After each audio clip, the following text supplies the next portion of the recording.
Hello and welcome to Top Story. Today, the violence in South Africa, where President Thabo Mbeki and the leader of the African National Congress Party, Joseph Zuma, have demanded an end to the xenophobic attacks that have swept the country in the last week. Thousands have been forced to flee following a wave of violence against foreigners, mostly Zimbabweans, who have found refuge in South Africa from the regime of President Robert Mugabe. At least 22 people have died, some of them burnt to death by mobs on the rampage.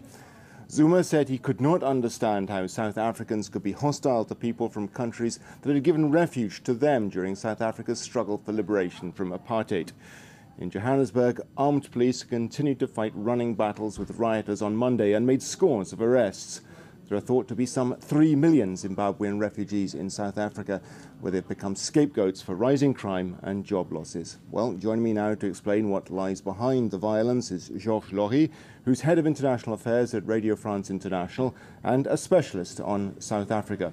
Thanks very much for being on the programme. What has triggered this level of violence? 22 people killed, many more injured, thousands hiding for their lives. What lies behind it?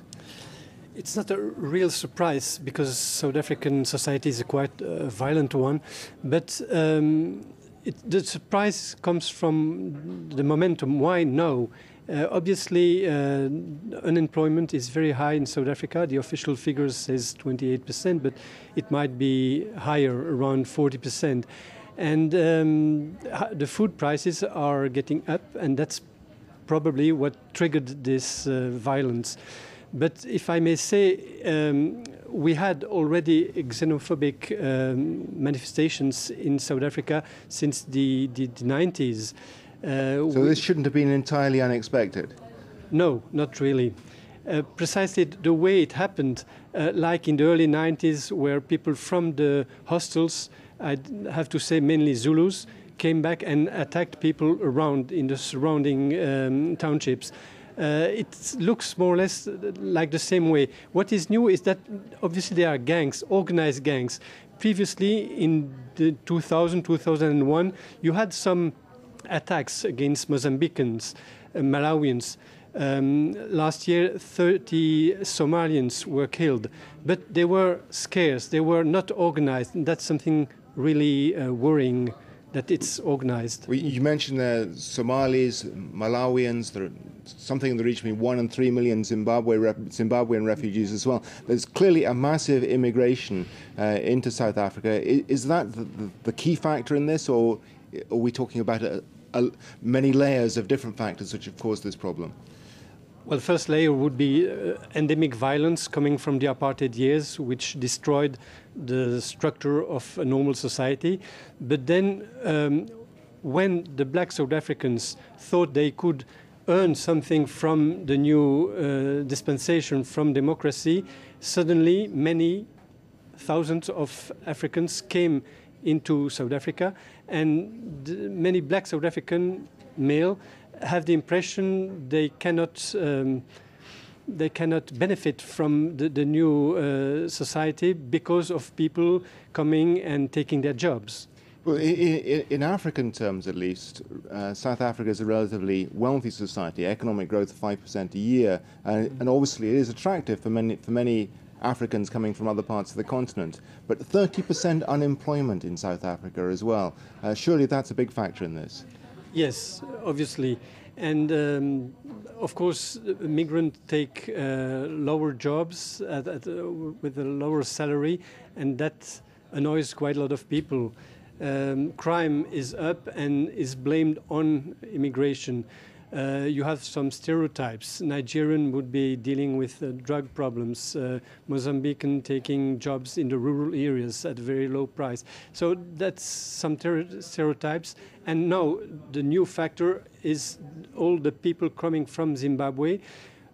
They came earlier for economic reasons, and since 1 year they come for political reasons. They flee Zimbabwe because of their political affiliation. And a paper had this title, Migrant Tsunami. So it shows in the society, in South African society, a worrying attitude towards migration. One of the complaints you often hear in South Africa is that wealth is not being distributed evenly, that although there has been significant economic growth over the last few years, a small class of rich people has benefited and that the poor have not really gained from the progress made in South Africa over the last few years. Is that justified, do you think? No, I don't think so. A very big effort has been made in terms of electrification, water adduction. So really the South African society and especially township have benefited. But you need more. You need bigger access to school and education.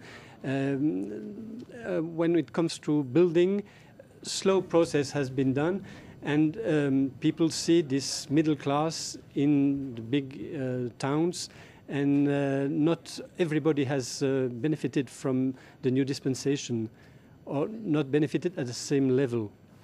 Thabo Mbeki has been under a lot of pressure internationally and from within South Africa to do more to try and resolve the crisis in Zimbabwe. 3 million or up to 3 million Zimbabwean refugees in South Africa. It's clearly in South Africa's interest to do something.